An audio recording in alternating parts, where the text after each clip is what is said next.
Thank you. Good morning, everybody. This is Catherine, coming to you from Wisconsin. Thank you for joining us for our monthly webinar.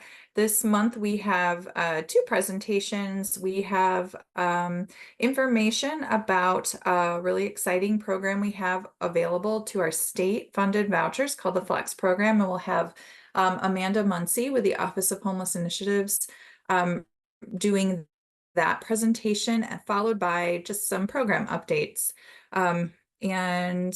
We've got many people running this webinar, so it goes smoothly today.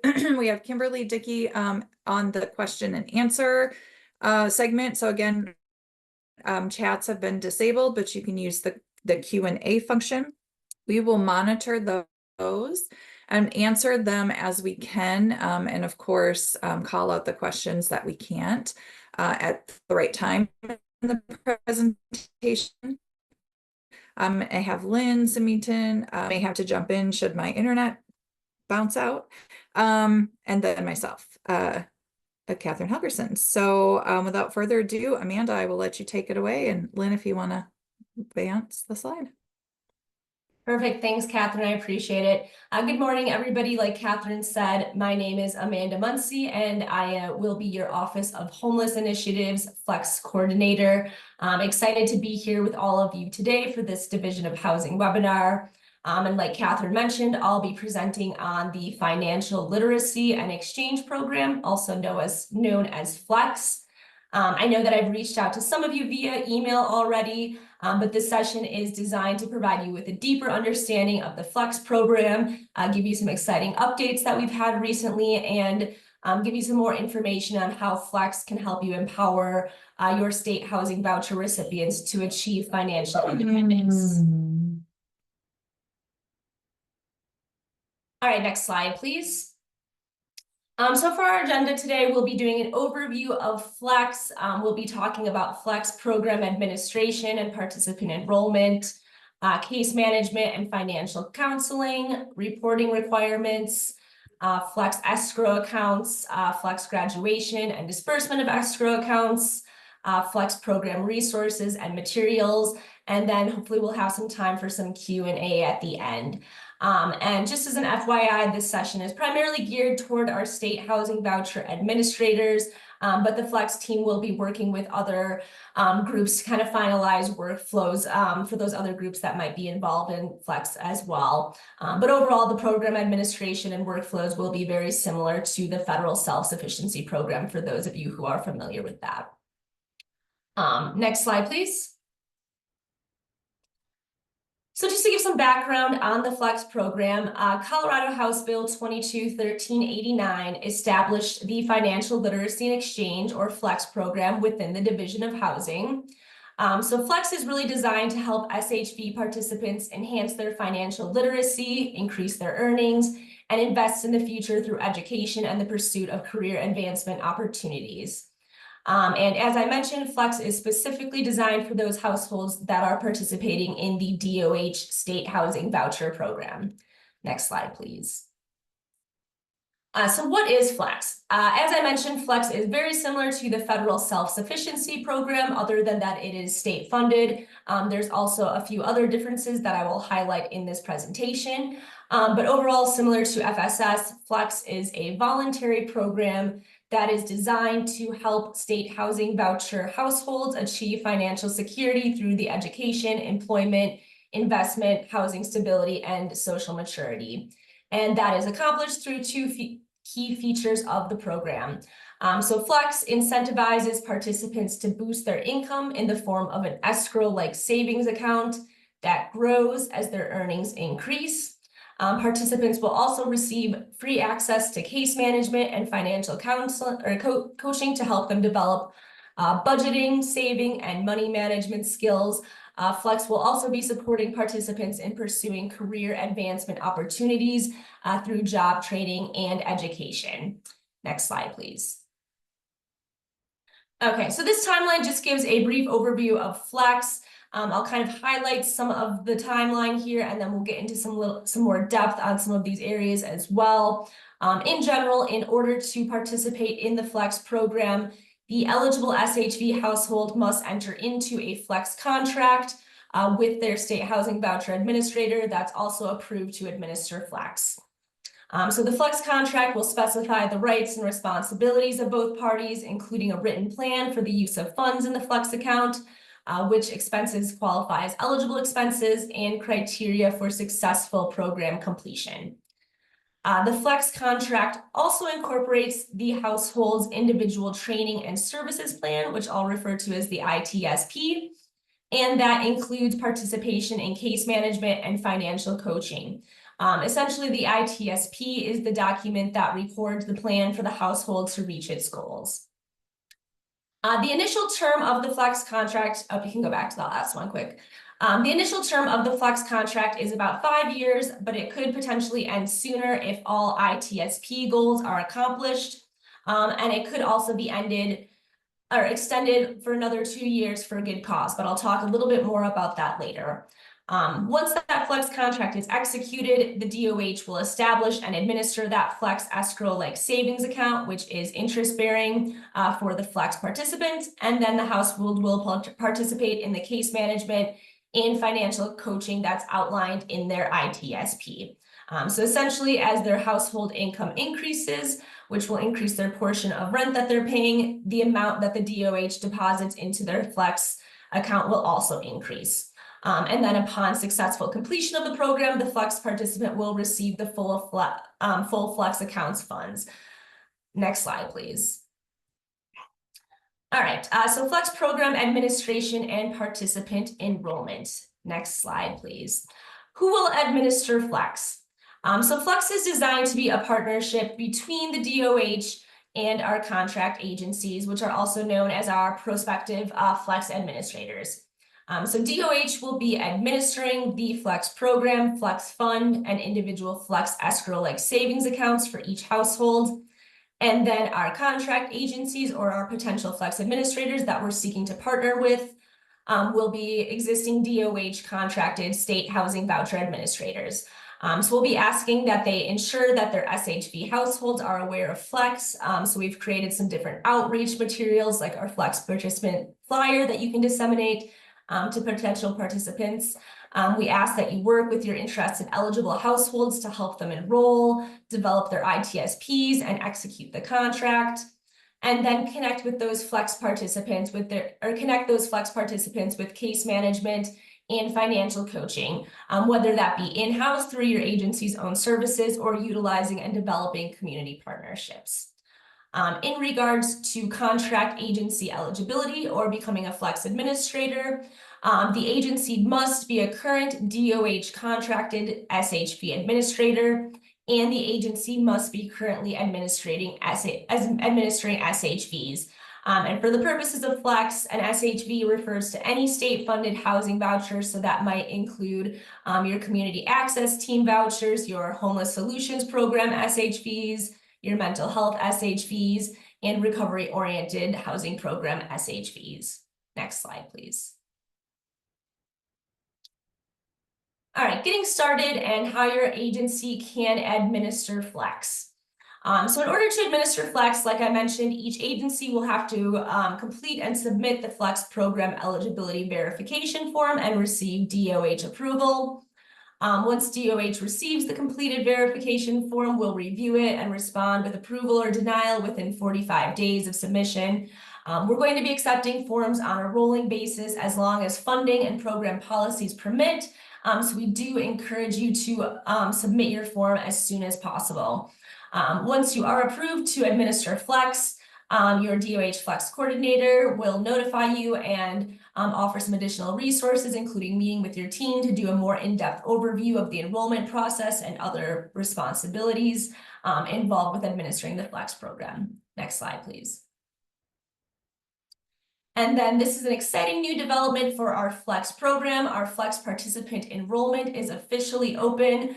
So once an agency is approved to become a flex administrator, they are ready to start enrolling participants in the flex program. We're really excited about getting all of those forms ready and out there.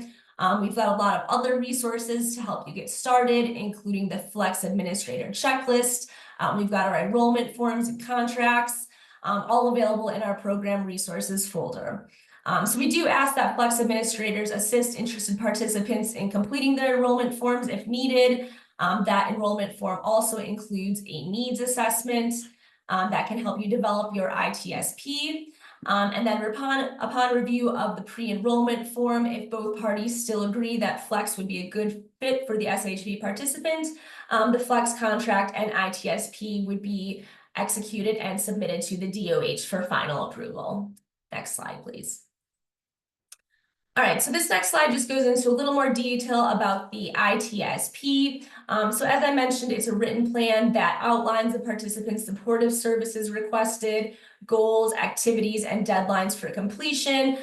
You can use some of the data gathered in your needs assessment to help you formulate some of those goals and determine what services might be beneficial for that participant to meet their ITSP goals. The ITSP is a required component to the Flex agreement. So like I said, I did create a form that's included with the Flex contract that you can use to create that ITSP with your participants. The goals that are listed in the ITSP are used to determine whether the participant has successfully completed the program. So upon graduation, the Flex administrator will be kind of reviewing those goals with the participant to ensure that they've made progress on all of those. That might be an area where we look at extending the program if there's some extenuating circumstances. But in general, the Flex administrator or their agencies that they work with will be working with the participant on a regular basis to continue monitoring the goals, see what other resources might be needed and things like that, so that we can ensure successful completion of the program once the 5 years are up. Typically, the ITSP will include 2 main goals. The first one is that the head of the household must have a goal related to seeking and maintaining suitable employment. And the second goal is that household members should have a goal related to becoming independent of welfare cash assistance from federal or state welfare programs on the day of program completion. So that would include income assistance from federal or state welfare programs, including TANF and other general assistance. So that primarily includes cash assistance payments, and that's outlined clearly in the contract as well.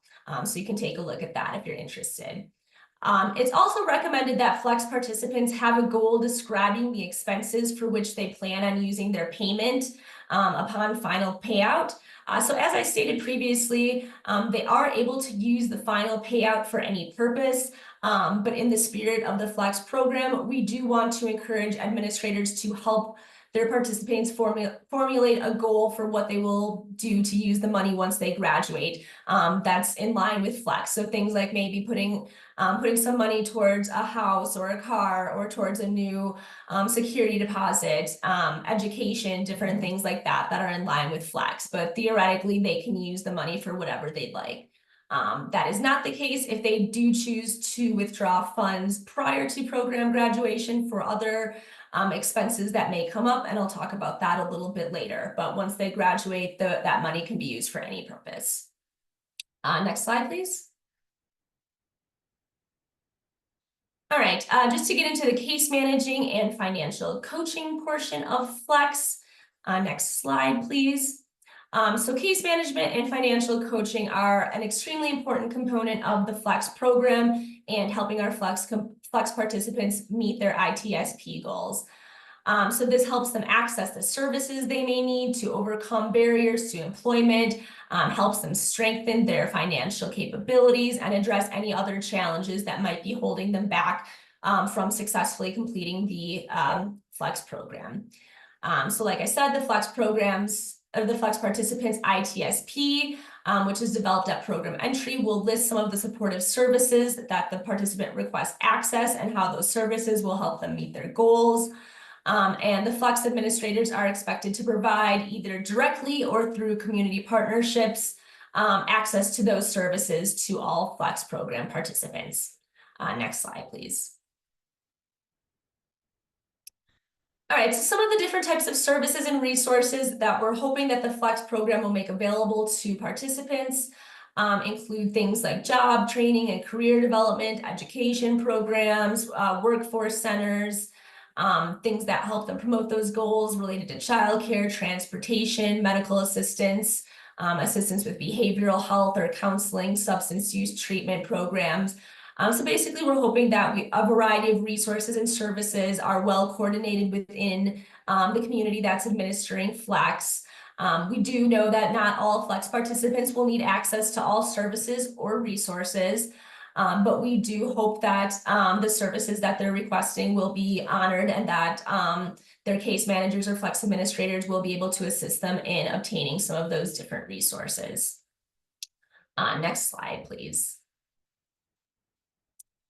Along those lines as well, it's going to be very important to form community partnerships and MOUs. So it's really common for SHV administering agencies to not provide all of those services in-house and instead connect their potential participants with other partners in the community. So in order to successfully implement Flex, it's strongly encouraged to have a memorandum of understanding or MOU with partner agencies. And that can help you clearly delineate your partnership and expectations, streamline referrals, provide a main point of contact for the Flex participant, and help them provide scheduled meeting times to connect, review goals, do resource coordination, and different things like that. Next slide, please. Additionally, there's coordination with existing service providers. So I know that many SHV agencies are already working with existing service providers, and SHV households are also working with a lot of those service providers, including our DOH-funded tenancy support service providers that may be working with community mental health centers, homeless services providers, reentry providers. So this is another great way to help some of those participants also reach their TSS and other goals that they may already be working on that are in line with Flex. And it's highly recommended that voucher administrators coordinate with any existing service providers when developing the ITSP. So that can help you connect the participant to the different case management and financial coaching resources to help them be successful in the program. Next slide, please. There's also some reporting requirements that I wanted to mention as well. Next slide. So Flex administrators will be responsible for submitting participant data reports to the DOH as required. We're still working out what the exact frequency of that is going to be, but it's likely going to be no more than quarterly, more likely on a biannual or annual basis, but we'll let you know once we determine that frequency. But essentially, the DOH will provide Flex administrators with a participant report form to complete and submit to the DOH. And at minimum, we'll be looking at tracking the number of participants, the number of Flex graduates, and the number of participants who have exited without successful completion of the program. So overall, it's pretty basic data. We may add on some additional data points as we finalize our reporting process. We want to make sure that the Flex program is accessible, and we're looking at different ways to improve things. So again, we may add on some additional data as we're looking at that. But in general, those are the primary things we're going to be assessing as we continue the Flex program. Next slide, please. All right, next to talk about the Flex escrow accounts and calculating escrow. Next slide. So I'll talk about this next slide in a little more depth, but essentially what it shows, the top portion shows a participant who is in the SHV program that is not currently participating in Flex. And then the bottom green table shows a participant, an SHV participant that is also participating in Flex. So just to give you a better idea of what all that means. So like I said, the amount that the DOH deposits into the Flex escrow account, escrow-like savings account, is based on the participant's baseline income. And that's the measurement that we'll be using to identify how their changes in earned income will affect their escrow amount. But basically any excess in earned income over the baseline will become the escrow payment. And I don't want to get into the weeds too much about escrow payments, but I'm happy to get into some more details with agencies as they become Flex administrators. But this slide kind of gives you an idea of what that might look like. So on the top, so I guess just to kind of give you the background for this example here. So let's say we have an SHV participant. They are staying in a unit where rent is $500 a month. I'm not sure where that would be located, but for example's sake, we'll say their rent is $500 a month. And at the time the SHV household starts the Flex program, they're unemployed and they have zero income, so therefore their monthly rent is $0. 3 months into the program, the participant gets a job making $1,000 a month. So at that point, their monthly rent amount would increase to $300 or 30% of their income. So you can see here on the top how that would look. So again, when they're unemployed, they're paying $0. The DOH is then subsidizing that $500 for a total of $500 going towards their rent. Once they get that job, making $1,000 per month, they'll be paying about $300 towards their rent, and then the DOH will be covering that remaining $200 again for a total of $500. So that's for a participant that's strictly in SHV and not in Flex. If the participant is enrolled in Flex under the same conditions, they start off unemployed, so they're paying $0 towards their rent. The DOH is paying $500 a month towards their rent. So total $500 from DOH. If they get that job paying $1,000 a month, they are now paying 30% of that towards their rent, so $300. The DOH is covering that additional $200 to make the $500.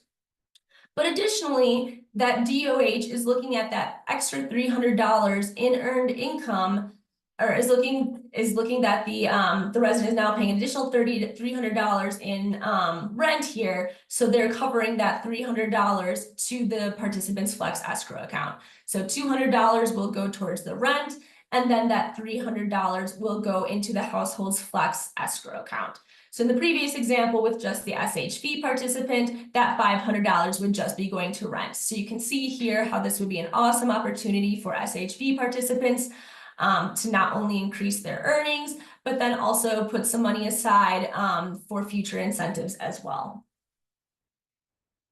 Next slide, please. Okay, and then this next slide just kind of gives an example of how Flex might look over time. So kind of looking at the same example here, if they start off making $0 and then start earning $1,000 per month, what that would look like. So we're going to assume the above scenario occurs for a Flex participant.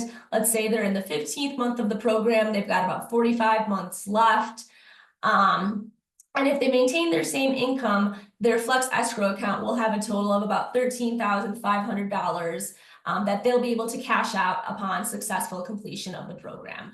So that's an additional $13,500 that they now have available to use for any purpose. Again, it's encouraged to use it in line with Flex objectives, but not necessary for the final deposit or for the final disbursement.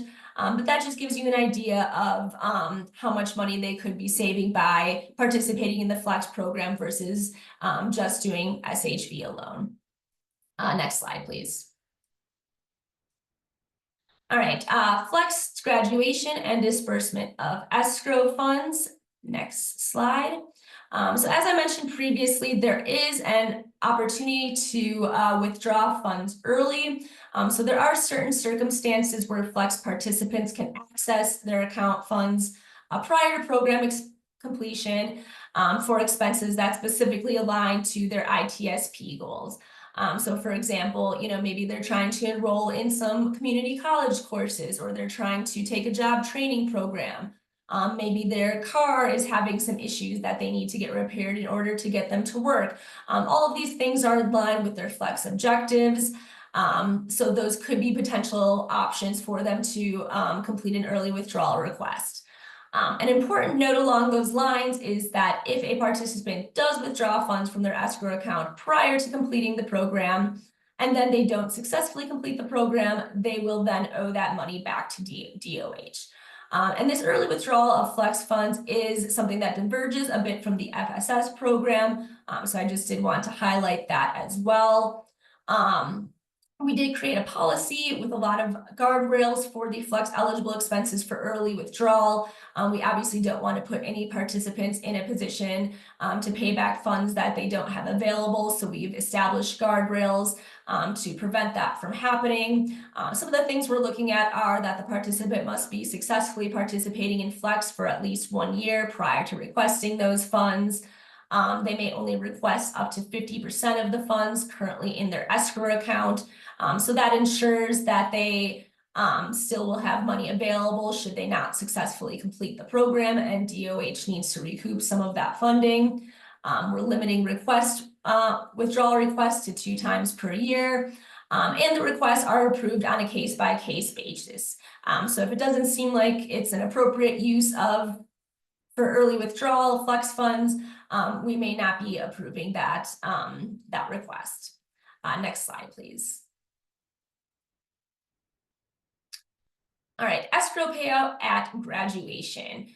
So in order to receive the full funds from the Flex escrow-like savings account, the Flex program or the Flex participant must meet the following guidelines. So they have to complete the term of the Flex contract, which is typically 5 years. They have to be successful in their self-identified goals that are documented in the ITSP. So the Flex administrator, like I said, will be regularly reviewing progress on those goals with the participant. Upon graduation, there's a graduation form that will be used to help assess whether the participant has successfully completed their goals. They're also expected to be self-sufficient in terms of no welfare cash assistance on the day of program completion. So I think that might be another difference from FSS. We're not requiring that they be self-sufficient until the actual day of graduation. And then I also mentioned graduation. So like I said, the completion of the 5-year term may be bypassed if the above conditions are met minus the 5 years, and 30% of the participant's income is above the fair market rate for at least 6 months. So they're paying full rent for 6 months or more. And then, like I mentioned, once they get their final payout, they can use those funds for any purpose without restriction. All right, next slide, please. All right, so this slide just highlights some of the Flex program resources and materials. There'll be more resources continuing to be added on here. We've got our whole Flex program resource folder. We've got administrative resources that include our enrollment process information, a flyer that you can use to do some outreach with participants. We've got our Flex forms, including our enrollment form and our contract. We've got some Flex training materials as well. And again, like I said, we'll be continuing to add additional forms as well. Next slide, please. All right, and then I just wanted to leave the floor open for questions. I know we're operating a question and answer section, so I'm not sure if those will be sent to me or if we want to do any live questions. Otherwise, we do also have a Flex program FAQ document available that participants can access. And we are also having an upcoming prospective Flex administrator Q&A office session on Monday, July 22nd. That'll be from 2 to 3 p.m. I'll be sending out an email to everyone that's on our SHV administrator mailing list. If you haven't been getting emails about Flex, that may be because you are not on the mailing list. I'm happy to add you on. So please reach out to me and I can get you added to that mailing list. But I will be sending out the meeting info for that Q&A office hours session. So you're welcome to attend that. If you're not able to attend that, I'm also happy to take some time to meet with you and your agency to discuss Flex a little further. And then my contact information is below. So thank you very much, everyone. Amanda, before you go, there is a question in the chat that I'll read it to you, and then or in the Q&A if you want to answer it live, that'd be great. Sure. This is from well, I will go ahead. Given the considerable amount of work needed to be a Flex administrator outside of voucher administration, what is the additional funding per Flex participant to the agencies? Thanks for asking that question. And that's something that we're currently not providing right now. So we have not allocated additional funds to help with some of those case coordination costs. But we have been hearing you loud and clear with some of our other office hour sessions that we've been holding so far. So that is something that we are looking at pursuing. You know, we think this is a wonderful program to help, you know, enhance the financial literacy education, employment for your SHV participants and help them meet goals in other areas. But we do understand that it does require extra case management, resource coordination and time and different things like that. So we've tried to streamline the processes and workflows as much as possible, make the enrollment forms as easy as we can. As like I said, currently we are not offering funding, but our hope is that in the future we will be able to hopefully allocate some funding to help with some of those flex coordination costs. So thank you.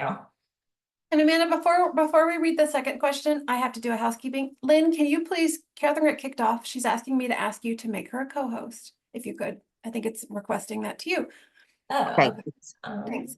Okay, next question, Amanda. How does the Flex account affect Social Security benefits? I don't believe it affects Social Security benefits at all, but let me double check on that. I'll have to get back to you on that, LaShawn. Yeah, and I think you may know, Amanda, but I think what LaShawn is asking is that if you have a certain amount of income, it affects your Social Security. So is it counted as income in that way that it would lower someone's benefits? So that's what I'm. Yeah, no, that's a very good question. I'm not sure if anybody in FSS has had this experience come up. I'm not sure that it would affect it while they're in the program, but I could potentially see it having an effect on their income once they receive the final disbursement of escrow funds. But I will look into that a little further. I appreciate that question.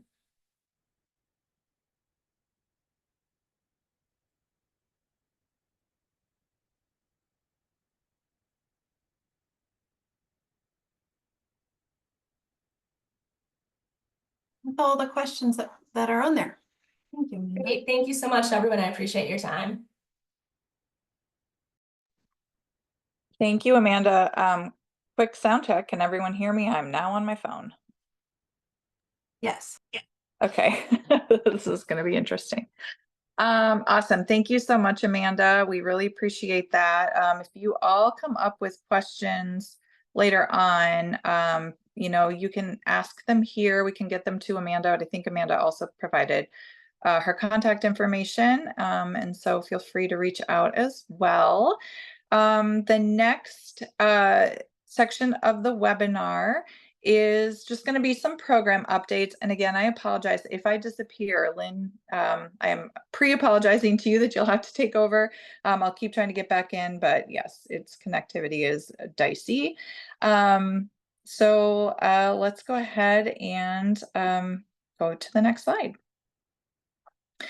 So today, with the time we have remaining, which is plenty of time, we're going to talk about, briefly talk about some Nspire and HOTMA updates that have come about.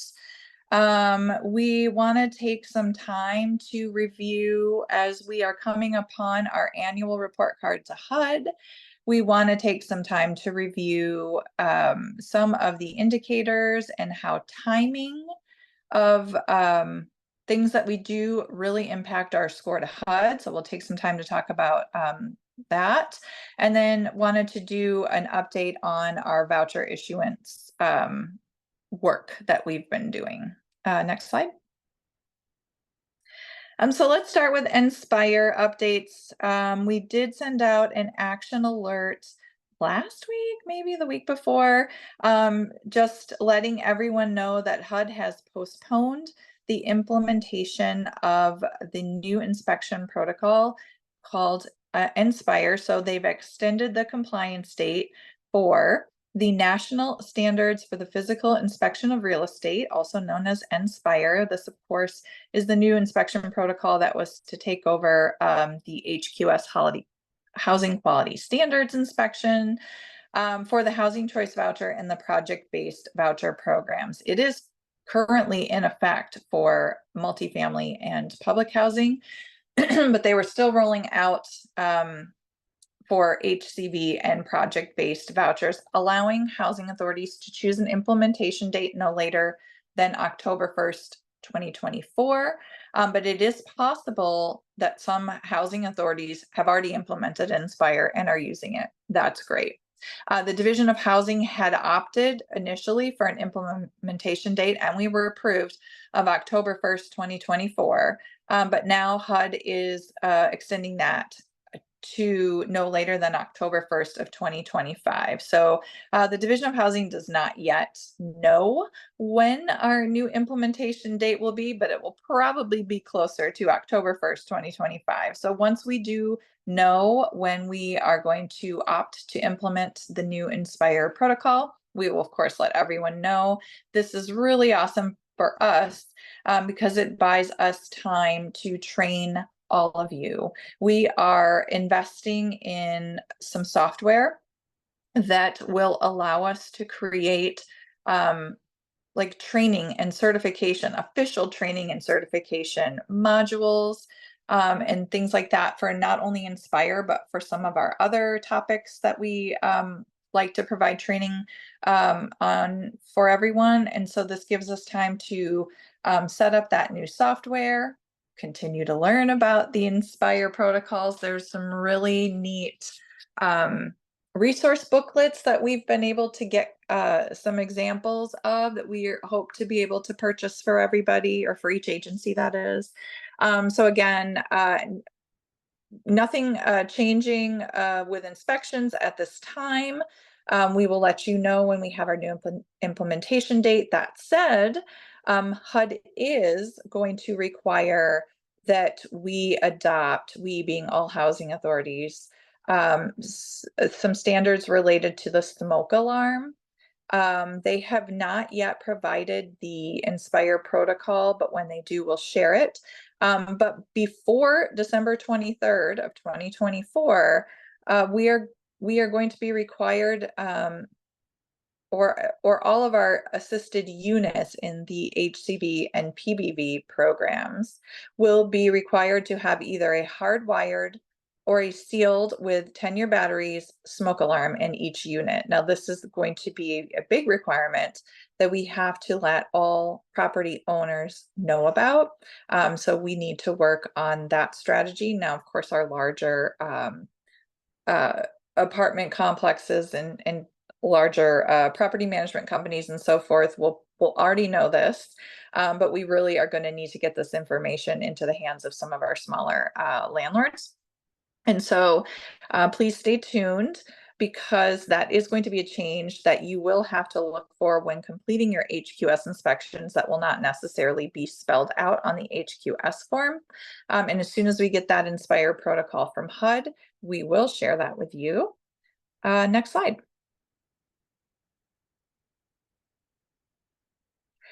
And along those lines, we have also received some HOTMA updates from HUD.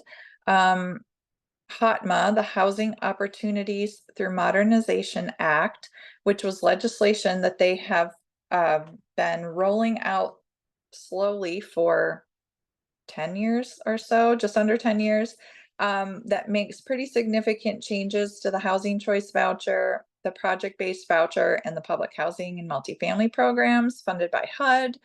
The final stretch was that impacts the voucher programs, which is us, was sections 102 and 104. This was taking a long time to implement because it required great changes to how we count income, how we count assets, how we count medical expenses.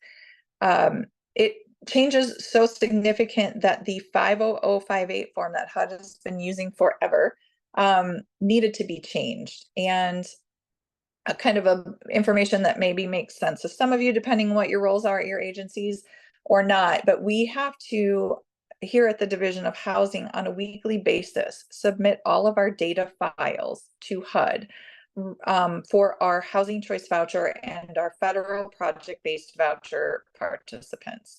So that means every week, all of those 50058s, all of those actions that are being completed in Elite or data entered into Elite, we have to send to HUD, and it transmits on the 50058 form format. With these new changes that were enacted by HOTMA, the way we count income, the way we count assets, and again, the way we were going to count medical expenses, that changed that 50058 form, which required a whole new data collection system. So right now, the data collection system that we submit data to HUD is called PIC, P-I-C. They have been working for the last several years, and really the last year, on transitioning that data system over to what's called HIP, H-I-P. This has been very scary for all housing authorities. So we had to get all of our existing data cleaned up for this transition because all of our old data would be gone forever. And so we just learned, oh, and then just as a side note, as I've underlined here on the slide, that we can't transition to these new HOTMA requirements until the HIP system was in place, which was supposed to happen in August of this year. In July, we received notice that they were rescinding PIH 2024-12, which was essentially the HIP implementation notice. So at this time, as of I think July 4th, I want to say, conveniently let us know before the long holiday weekend. They're putting HIP on hold. There will be no new data system, or at least the time frame for when the new data system will be relevant again is unknown. So with that, several of the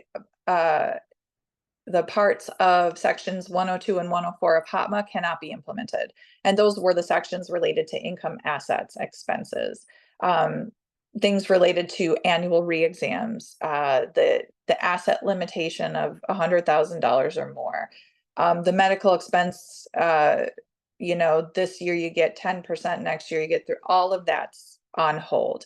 There are still some pieces of HOTMA that are in effect or will go into effect. Specifically, the EID program is still sunsetted. There will be no more earned income disregard admissions.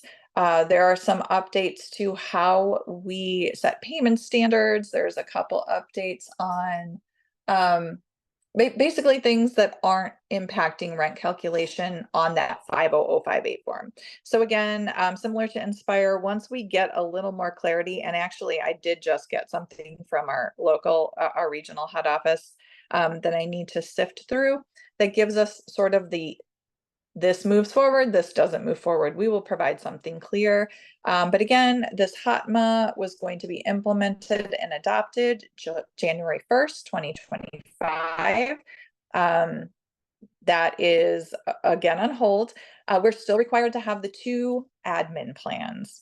One that was the pre-HOTMA policy and one that was the post-HOTMA policy. So on our website, you will still see both admin plans posted.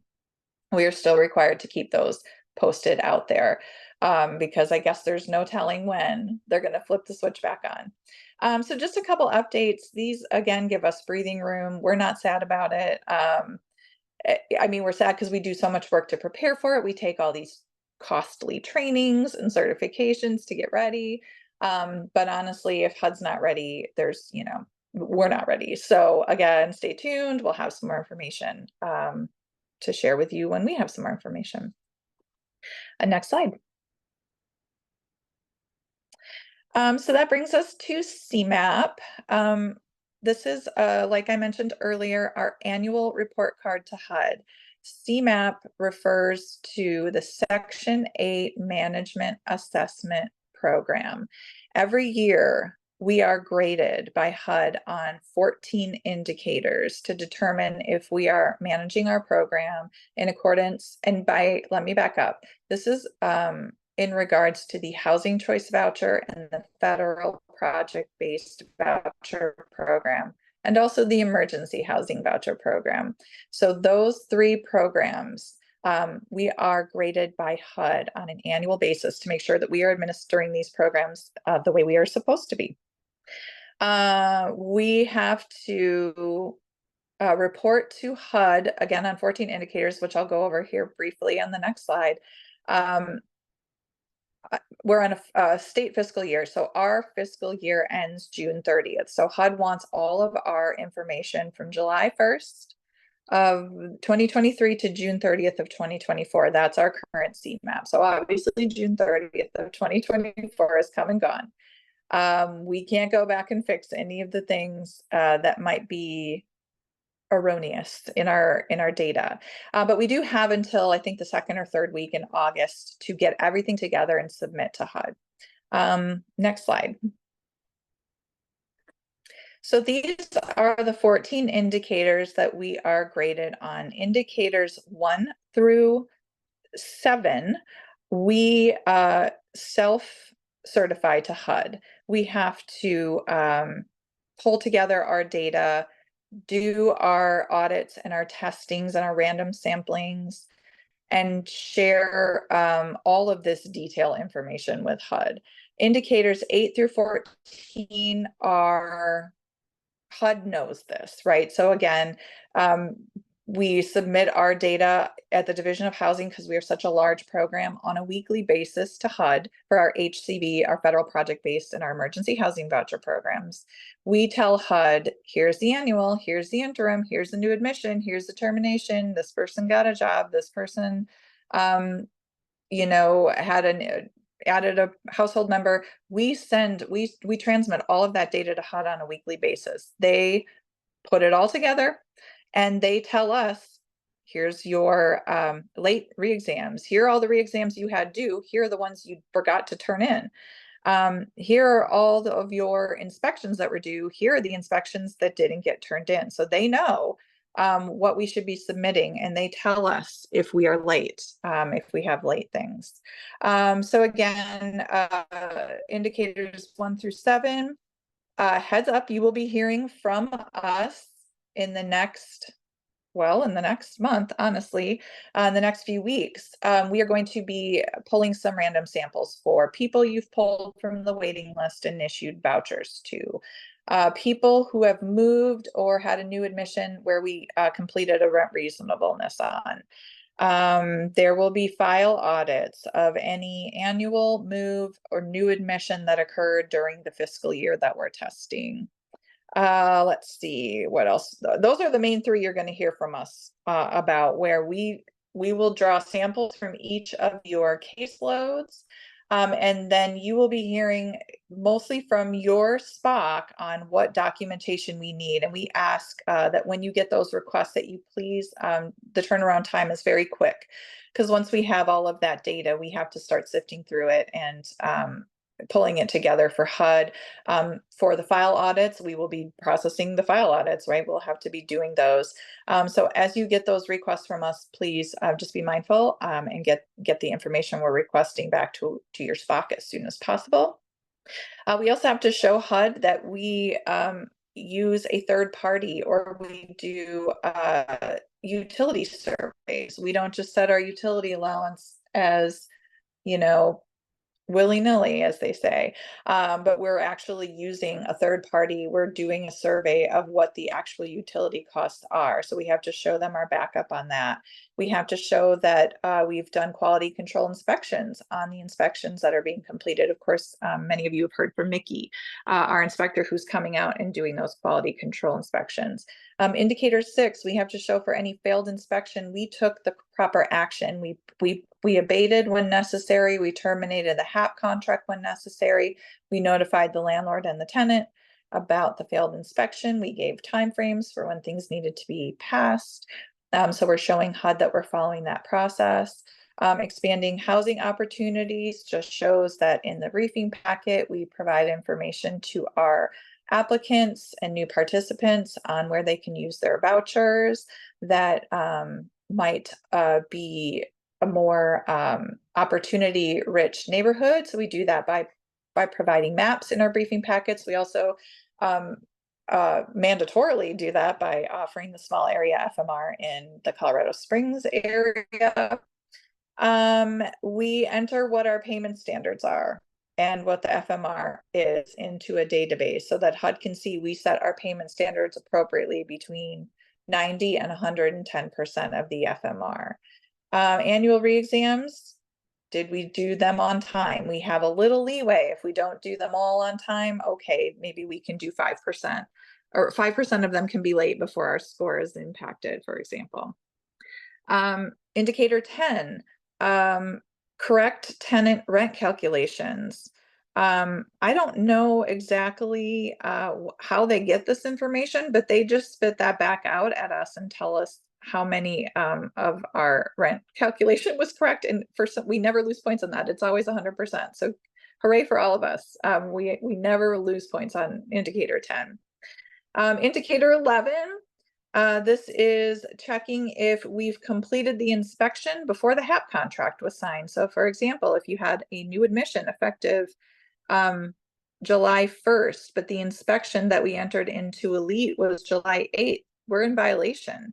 Remember, we cannot start a contract or tenancy until the unit passes an inspection. So it's looking at those dates and telling us, hey, some of these inspections were done after you let the family move in. That's wrong. And generally what we find is that we just entered the inspection date as I entered it today, July 17th, but really I processed the inspection on July 1st. I just Elite, as if you're in Elite, defaults to today's date. We just forgot to change the date. Again, we can fix that. Lease up, I'm going to jump over to indicator 13. HUD wants to know we either have to use at least 98% of our budget or 98% of the vouchers they give us. Friends, we have no problem using almost all of our budget every year. So we are okay there. I have highlighted, and indicator 14 is our family self-sufficiency enrollment. We run a voluntary program, so we don't lose or get points for indicator 14. I've highlighted indicators 2 and 12 because this year and every year, we have had difficulty with these indicators where we have lost points or come very close to losing points. And what we do not want to do with CMAP is lose points. HUD determines using CMAP and some other things, but really using CMAP if we are a high performer, if we are a average performer, or if we are a low performer or what they call a troubled agency. And they use that by points earned from these indicators. If we are, well, of course, we always want to be a high performer because isn't that the goal for everything in life, correct? And we have been for many years. Last year, we were not a high performer. We were an average performer. I don't even know what it's called because I'm in denial about it, but we were not high performers. We were fine. We were doing okay. We weren't on anyone's radar. But if we are a poor performer, a troubled agency, HUD takes over our program and decides the policies and procedures that will get us back on track. So that is not a place any of us want to be. So for rent reasonable indicator and for our annual inspections indicator, we are in troubled territory. Hopefully not, but we'll find out as we start working. But we're going to talk about especially those two. So next slide. Sorry, I'm rambling because I'm holding my phone with my reading glasses on. We're going to start with late inspections because HUD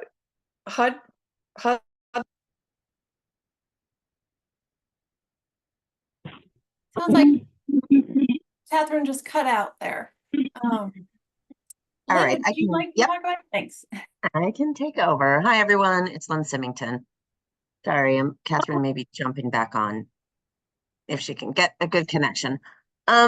So as Catherine was mentioning, CMAP, this is indicator 12, which is the annual HQS inspections. So fiscal year 2022 to 2023, we had 530 late annual inspections, and that equated to 9% of our total HCV, EHV program participants. So we lost 5 points. So there's a set amount of points, as Catherine was mentioning. In years past, we've never lost any points. And we attributed this, of course, to the pandemic, to a lot of agencies just coming back in the office, doing inspections, getting caught up on all of those inspections. But then in running CMAP this year we have 621 late annual inspections. So that is more than we had the previous year. And these are for biennial. So our annual inspections must be completed biennially every 2 years.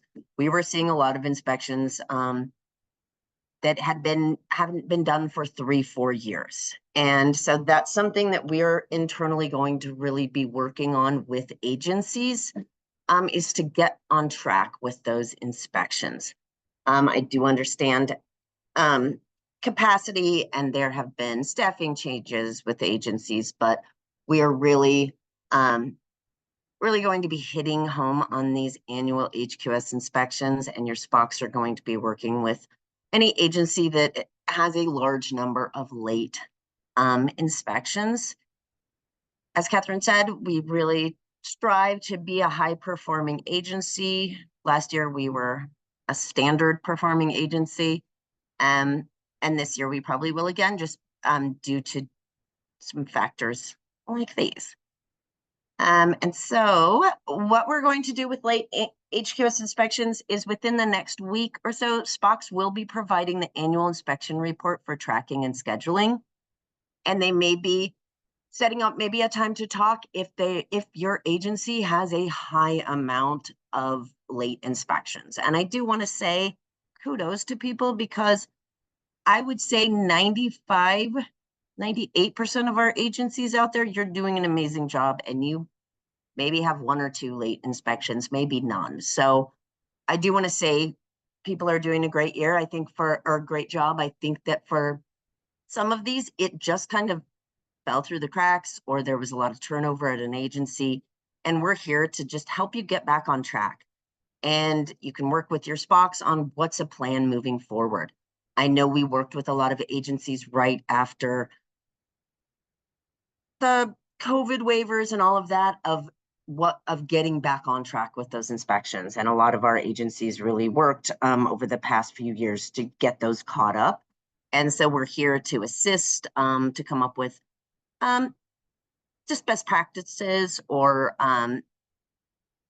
hints or tips, like this says, of how we can get those caught up. And some of those are scheduling all inspections due at a specific property or in the same zip code, utilizing our remote video inspection protocol, and to build in extra time when scheduling. And so I think that the reports that your SPOC will send, also, they can be sorted so you can identify, here's all of our inspections in this one building. Let's try to get a team together and we can go there for a day and knock out 20 inspections. So there's just different things that we can that you can do to get caught up on those. And like I said, SPOCS will be providing those in the next week to all agencies, and working to come up with a plan if there are any issues with late inspections. Hey, Lynn, can we ask a couple of questions regarding that? Of course. The first one is, does early inspection harm the CMAP if they do it ahead of time? Ahead of schedule. I'm sorry, does it matter if they do it early? Right, exactly. Oh, no, you could do an inspection every year if you wanted to. As an agency, I think in the past, some agencies chose that they said, we know the regulations are biennially, but we want to do inspections every year for our participants. That's okay. They just must be done once every 2 years. So you can do it if you had a building and there was half of the people, they were coming up on that biennial inspection time, and there were 5 people in there that had only been there a year, do them all. Because then those other people, you got 2 more years on them until you need to do it again. So, so yes, you can definitely do it early. You just can't do it late. Thank you. We have one more question. And was there another one, Kimberly? Yep, there's one more. When an individual PHA completes a CMAP audit, we did one in spring of 2023. We turned it in and never heard a word about the items that we submitted. If we never heard anything back, does that mean we did well as an individual agency? Would we hear from someone if there were things our agency needed to work on? Yes. So if there were some issues, like every year, usually, like Catherine said, it's Catherine or I reaching out saying we need X, Y, and Z. We are enlisting the help of all of our wonderful SPOCs this year.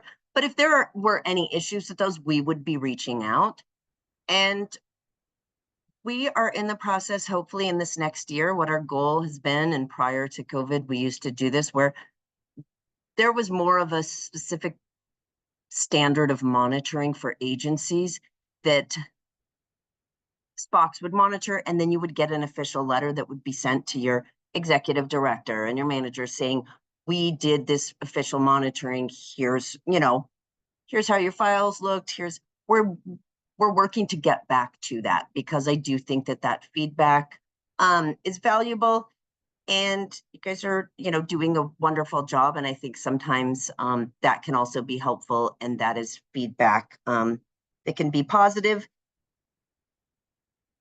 to your agency. So, so sorry with those ones in previous years, the last few years, we haven't sent anything official, but if there was any issues, we would be reaching back out to you. And I know I did in the past to say, hey, this rent reasonableness, here are some issues. Can you, amend this? I think Catherine had her hand up. Oh, are you back, Catherine? Ready to take over? I mean, I'm back, but I got 2 bars on this phone. The clouds have come in. No, I was just going to also answer that, yes, what to Lynn's point, we were trying to get everything done with a skeleton crew.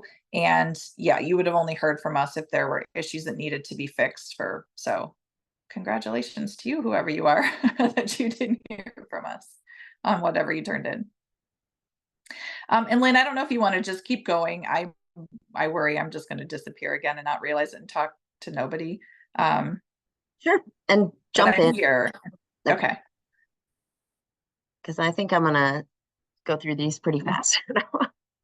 The next indicator that we get tracked on for CMAP, and Catherine had mentioned, is rent reasonableness. And so for HUD, the purpose of the rent reasonableness test is to ensure that fair rent is paid for each unit assisted under the voucher programs, and that the owners aren't charging a higher rent for voucher participants. And we do that by checking that comparable units that are unassisted are being charged the same amount as voucher participants. And a minimum of 3 comparables are required. And this is one of those that I know as a previous coordinator a million years ago, they can be time consuming. It's that thing that you put at the bottom of your pile to work on, but it is very necessary. And it is something that HUD checks every year with CMAP, and we gotten dinged in the past on it. They audit it all the time, and it's very important. And so just want to stress, I know it's time consuming and can be a pain, but it is very important. And we're just going to kind of go over when to test it and give you examples. And a lot of this is also out on our website, but when do we need to test rent reasonableness? We need to complete a rent reasonableness at initial occupancy and whenever an owner requests a rent increase. So that's the main one that you are going to see 99% of the time. The other few instances are if it's PHA initiated, and that's if DOH determines that the initial rent reasonableness determination was an error, or if we determine that the information provided by the owner was incorrect. The other instance is if HUD initiates this. So this has only happened once, I believe, in my time at SHIP and DOH. There was a 5% decrease in the fair market rent. Wouldn't that be wild to have a decrease in rents around here? But if that happens in the fair market rent, there's a 5% decrease. And it goes into effect at least 60 days before the contract anniversary date, you have to do a rent reasonableness. Like I said, this has only happened once.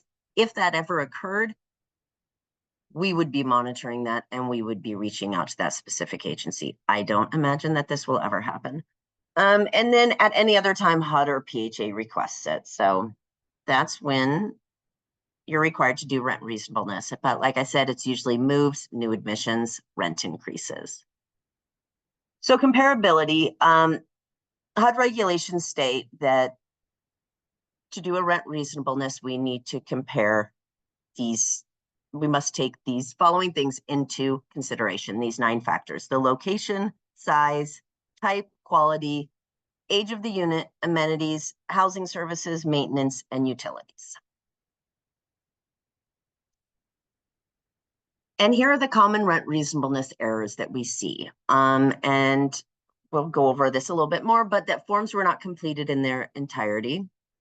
That they must be for actual units. They must be the same size and unit type. And we can't use ranges for rent. It has to be a specific amount. And we've seen this in the past where the comparable units are actually lower than the rent being charged for the unit your participant is moving into. There are cases, and I can go into that in a little bit. There has to be a justification. If we're saying our participant's renting a $1,500 unit and all the comparables are $1,300, then that unit isn't rent reasonableness. But there may be other justifications as to why. And that we can't just provide a Craigslist or rent.com printouts. You must have the completed rent reasonableness form.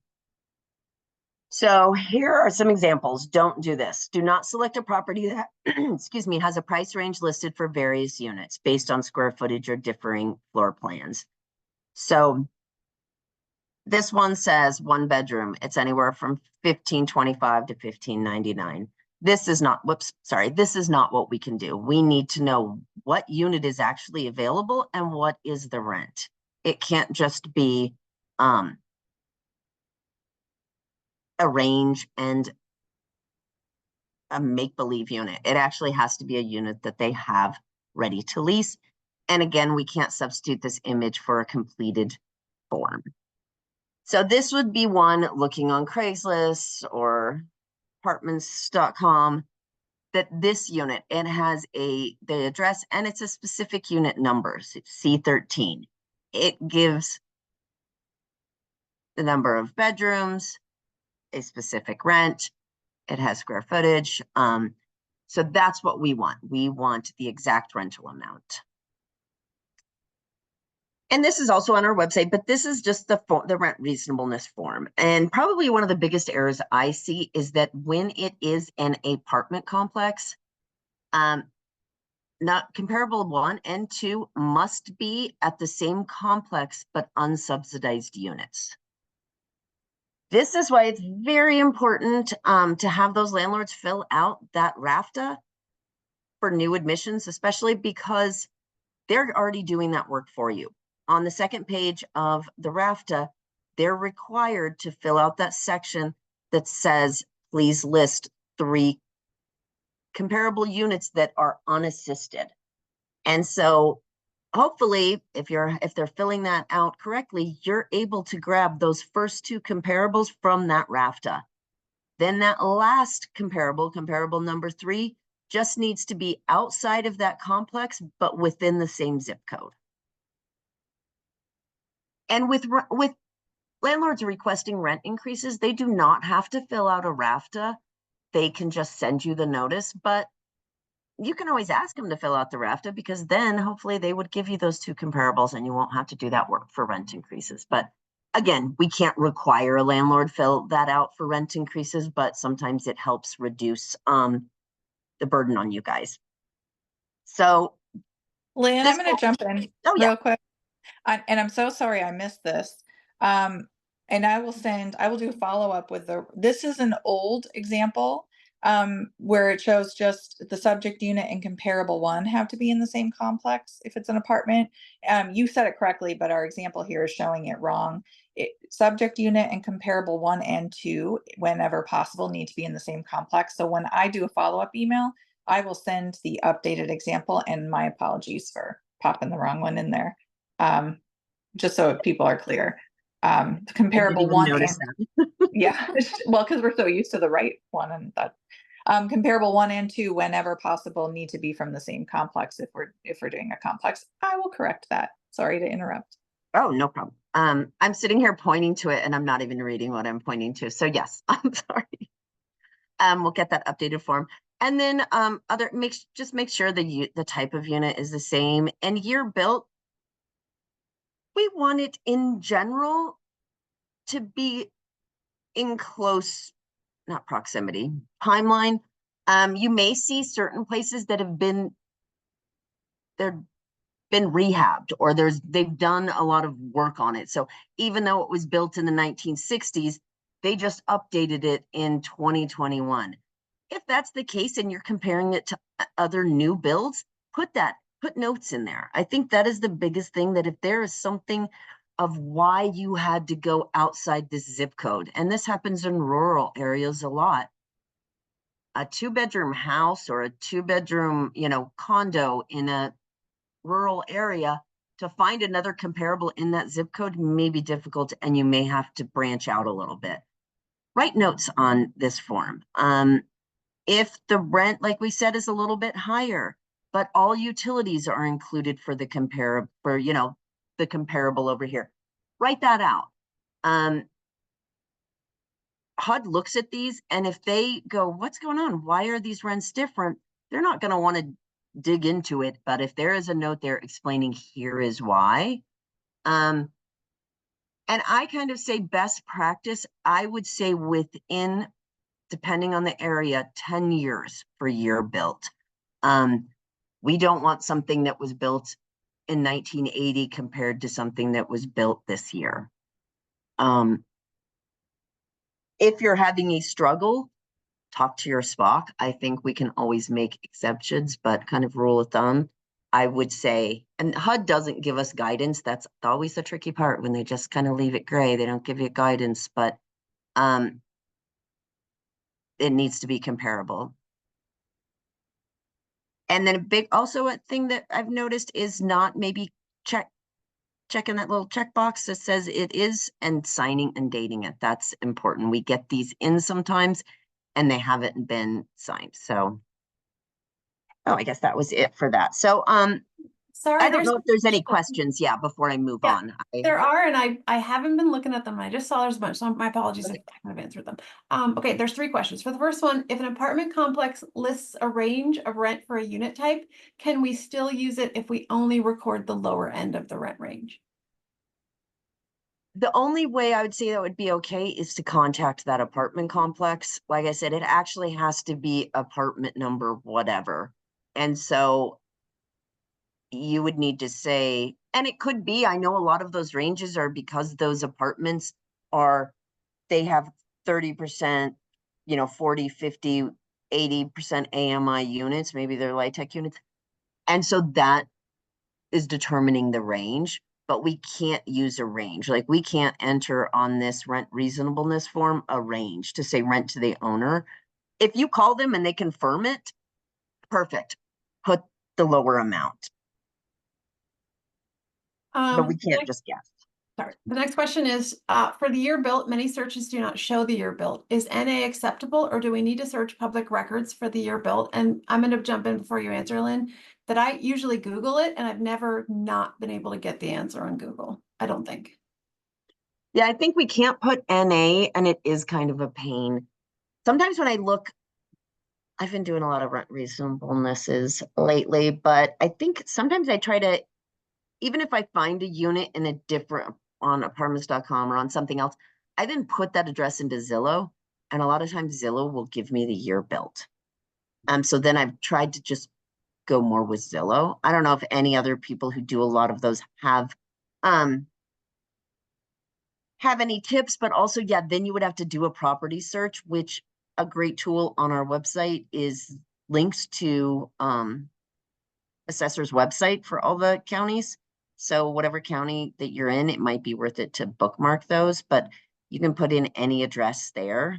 And yes, sorry, that's of course extra work. No one's a fan of rent reasonableness. Leslie says we use the tax assessor for that. Okay, here's another question, and this is a question, and Rosalie says if it is easier, she can ask this live, but I'm not sure to do that. So Rosalie, I'm going to read it first. Sometimes it's unclear from the RAFTA what we should consider to be a tax credit unit, which determines whether or not we look for comparables in the same complex or otherwise. Can we get clear examples when it's considered to be this? I think, I kind of know what you're saying, Rosalie. I think we have come across this on occasion where the whole building, let's say, we've done it and go, oh my goodness, why are the units that they've put all lower rents than the unit that they're renting to our participant? And it is because they are tax credit units. And in those instances, and and filling out the RAFTA is helpful because then they'll probably check that their tax credit. We would not necessarily be using comparable 1 and comparable 2 in the same building. We then would be going outside and putting a note that this building is a tax credit building, that all of the units are, there are no comparable units. So I think work with your SPOC. It is a little bit, one time I just remember, I don't think it was your agency, Rosalie, but we came across one that we were like, oh my goodness, how have we done this? The rents are lower. How did we allow the landlord to charge this rent? Well, our participant was in a 50%, AMI unit, and the comparables were all other comparables were 30%. So that is allowed, that they charge lower rents based on that. So when you come across those, reach out to your SPOC, and we can troubleshoot with you on those ones. She has an example of when this went wrong. It was a bar property, but we couldn't get anything to say that that means it was LIHTC. I think CAFA has on their website, which is, I've done before, a list of all LIHTC properties in the state of Colorado. So Yes, I don't know that specific instance. Rosalie, and maybe you can chat your SPOC or chat me. And we do have some contacts over at CHAFA, but that's where I have found before properties, when I questioned if they were LIHTC or not, is I went to CHAFA's website and searched.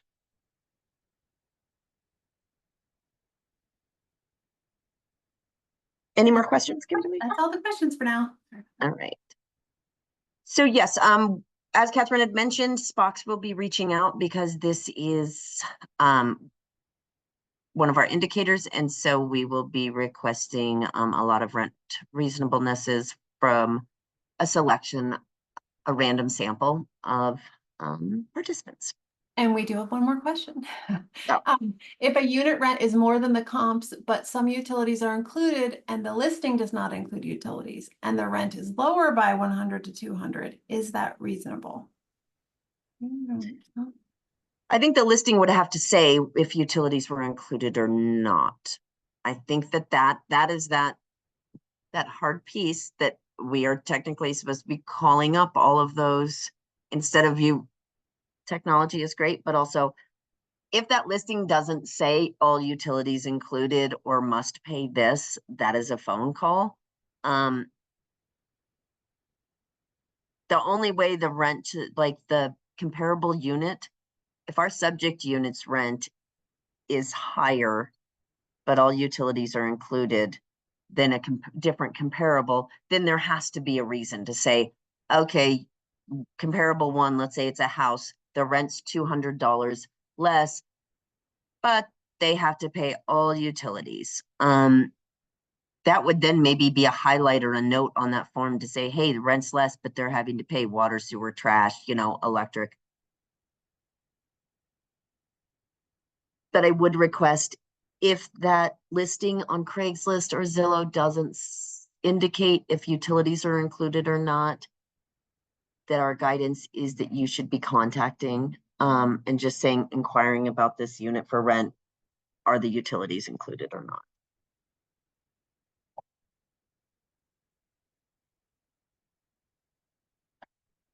Okay. All right, so next, HAP contract timelines. And so this is another one that something just reiterating from past webinars and guidance, but when a HAP contract is executed, and I know we've maybe been over this, but just like I said, to reiterate that we have to make our best effort to execute a HAP contract before the beginning of the lease term, and it must be executed no later than 60 days, calendar days from the beginning of the lease term. And if you're ever bored or want to get to sleep, read that HAP contract. It basically says that the HAP contract is null and void, and the lease is if it is not executed within 60 days. We will still pay on a unit if there's not a HAP contract executed, but that is actually we should be canceling it. So that's why it is really important for us to get those signed. In instances where it is past that 60-day mark,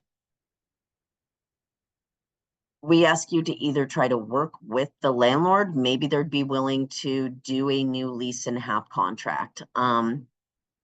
Or I've seen ones that are sent in 6 months after they signed it. There's nothing we can do right now, or 6 months after the lease started. Put a huge note in that file to make sure that you get a new HAP contract at their neck when their lease expires. Like, that is super important. So I think we're doing great on it. Me and some of the managers, we are required to sign every HAP contract. We have signature authority.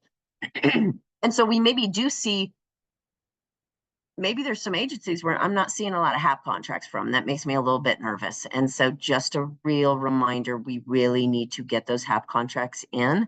And we request, I don't know if it's in the next slide, that is sent within 45 days of that lease up. So it gives us time to review that, sign that, and get it back to you.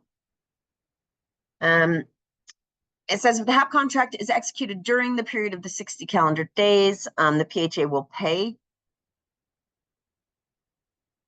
assistance after the execution of the HAP contract. Any HAP contract executed after the 60-day period is void, and the PHA may not pay any housing assistance payments to the owner. I think that was the exact same slide before. So it is imperative that we get those. There might be examples after this, but if you are having difficulty getting that HAP contract signed and returned, reach out to your SPOC. Maybe an email from us to the landlord stating this is required. If not, it's null and void, might help. But it is something that HUD looks at. They want to see if those HAP contracts have been signed, if it's signed within that 60-day time frame. So really make sure you're working on those. And so I think we've been doing this process for a while, but they must be filled out and signed by the owner and emailed to the DOLA WRAP HAP email within 45 days of the effective date of the HAP contract. If DOH receives a HAP contract that has been signed more than 60 days, we are unable to fully execute the contract, and so we will not be able to sign it. And the current copies are on our DOH website. So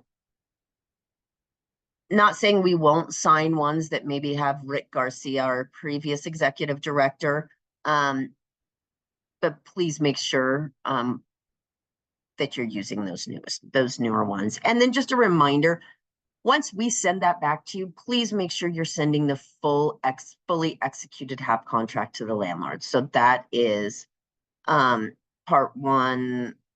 Is it part one and part two? Or just the tenancy addendum, the full HAP contract signed by DOH is being sent, emailed, or mailed to the landlord.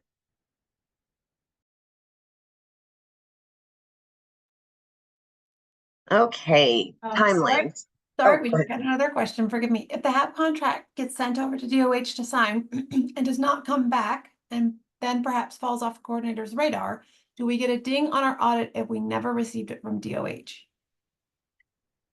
I would reach back out to see about that. I've had some people, Kimberly and now Fonda are maybe signing those HAP contracts. For the past 4 years, it was me signing those HAP contracts. There may be rarely a HAP contract might go to a spam email when it's sent to that. Otherwise, I know there was some delay in the past sometimes with me taking a little bit of time to sign those. Now Kimberly and Fonda are out there assisting with that, so it's not taking as long. But I would request to look at that because it should have been signed. I mean, that's that email account.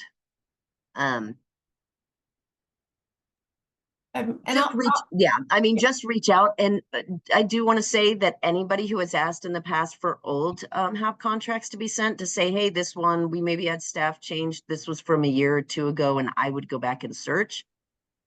The state of Colorado recently implemented an email purge, as you would call it. So all old HAP contracts past 60 days have now been deleted. So that is not something that we are able to do.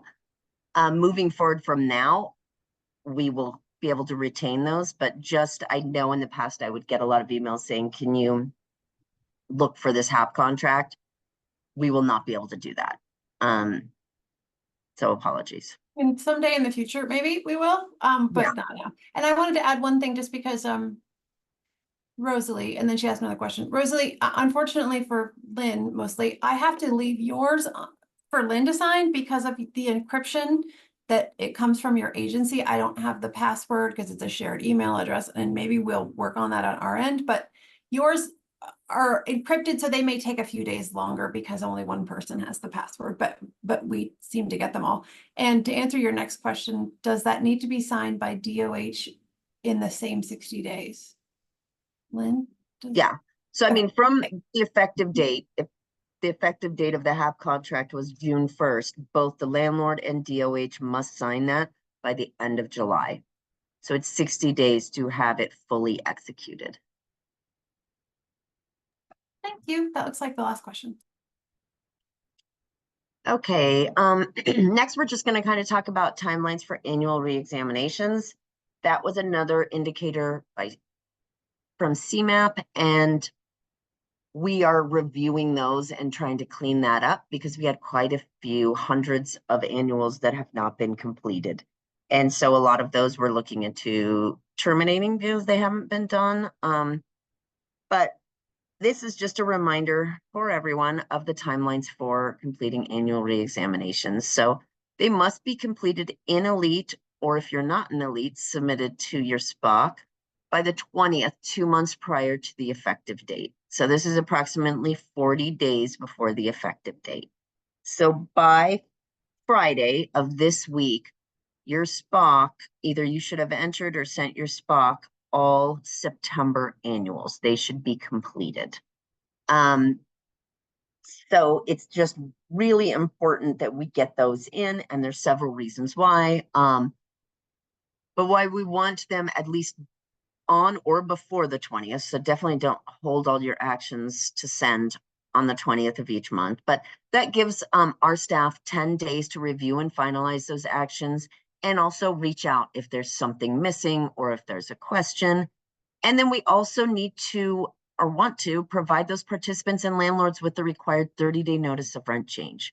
So we want landlords to, and participants to, if their rent is increasing, and for most people, that's what's happening at their annual, is their rent's increasing. And so we want to provide them with a minimum of a 30-day notice. I know there's a lot of agencies out there that you probably already have your Octobers out there and ready. But just a reminder to really try to get those in, you know, they're required to be in that 20th, 2 months prior to the effective date. And if you're having issues with one or two, maybe let your SPOC know to say, hey, I know this one's late. SPOCs will also be reaching out when we send those late re-exam letters out. But we really want to make sure that we're getting those completed, that landlords or tenants are getting the proper notice. And from what we've been hearing is mail is taking, especially in certain areas, quite a long time to get out to participants. So we want to give them enough proper notice of any changes in their rent. And then there's a payment guarantee timing. So this is kind of on us. So actions must be validated and marked as complete in Elite, or paperwork received or sent to your SPOC. If it's by the 1st of the month for new updated payment to be included in the mid-month check run. So I know SPOCs and internally we're trying to get everything we can in for a check run, but these are our timelines that if you get everything in and submitted by the 1st, that's our guarantee that we are going to get that in with the mid-month check run. And if you have it into us by the 15th of the month, then that will be in for the main check run on the 1st. And that's assuming that the W-9 is valid and there are no issues for moves. But those are our timelines.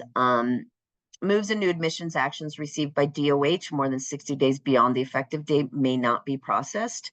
We had talked about this in the past, and we're really going to be talking to agencies, and there's the potential of us not being able to complete moves and new admissions dating beyond 60 days. And so if you're having an issue that you have a move or new admission and you're coming close to that 60-day mark and it hasn't been entered into Elite, maybe you're waiting on that W-9, reach out to your SPOC. We can't be going back 8-9 months saying, whoops, here's this move I did 9 months ago. Please enter that. HUD looks at the amount of funds that we're spending. Why are we going back 9 months? Our accounting office is questioning that. And so make sure that usually in the past, our time frame was that you either entered or submitted paperwork within 10 days of a move or new admission. So if we're seeing them beyond 60 days, that is a concern. And that should be a very rare instance. So please be reaching out to your SPOC prior to just entering something into Elite that is dating back for 4 to 6 months or beyond. And this is just an example. June of 2024, 196,000 payments beyond 60 days. So that's what we processed in 1 month, is payments going back prior to that. That can really affect our budget when we're trying to plan, put vouchers on the street. What we don't want to happen if this is that we're running out of money and then pulling vouchers off of the street. And if we have these late moves being processed, that's what occurs, is we can't manage the budget appropriately. I can do the last slide, Lynn, hopefully. Oh, thanks. Yeah. It sort of piggybacks off that last bullet point on the previous slide. Last year, we were in a budget shortfall, as I know many of you recall. And part of it was because I have to fill out a budget projection tool for HUD every 60 days and share with them. And I use those budget projections based on our check runs. And again, if we're not paying, if we're paying like several months for many people, we can't get a firm grip on how much we're spending for projected by the end of the year. Will we be overspent, underspent? We just can't get those clear numbers. And so it's really important. We're sort of back on pace to where we were last year, where we're processing all of these backdated moves, or something was on hold for an abatement, but then really the unit had passed. We just never removed the abatement. So we're releasing all of this money. So this update is for voucher issuance. I am going to follow up with an email. HUD has requested our 2-year tool following our July check run. So I provided that to them, and they are alarmed on the number of vouchers I'm projecting to put on the street, because of course, many of you know, we were projected to end the year with a surplus budget. So we wanted to be able to spend as much as we could so that they didn't take that money from us at the end of the year. In years where we've had surplus, they take that money and they don't give it back. And so I wanted to spend it before, so that we could be on pace and to keep all of that money for 2025. What that has unintentionally done, it was unintentional on my part, was put us at risk for shortfall in 2025. Potential. We're not there. They haven't. HUD still feels satisfied with what we have put on the street, but they say we're close. So again, I know there's going to be a billion questions. I want to follow up with emails and then allow you to ask me the questions offline. I think that will be the clearest way to do it. But right now, today, we're going to pull back the turnover voucher. So I know we've said not too long ago that as you have people leave the program, you can pull the next from your waiting list. We want to hold off on that. Again, this will be outlined in a clear email. And then this includes those new awards. So we gave, you asked and said, I want this many vouchers. We've increased your baseline. Some of you asked for 20, some of you asked for 50, and so on. So if you've issued those 20, those 50, some of those 20, some of those 50, and the people don't show up for the briefing, or the people have moved on, or they've passed away, or they're not eligible, stop. Do not reissue. So just continue to work from that new award. It's not an award, but you know what I mean, that a new increased baseline. Do not issue more if people don't show up, or if you can't get the vouchers issued to these original people. Continue with the purging and the opening of waitlists. I know some of you are in various stages of waitlist. Data entering, opening, purging, just continue with that process. I will ask you to stand by for an announcement on pausing of issuing vouchers.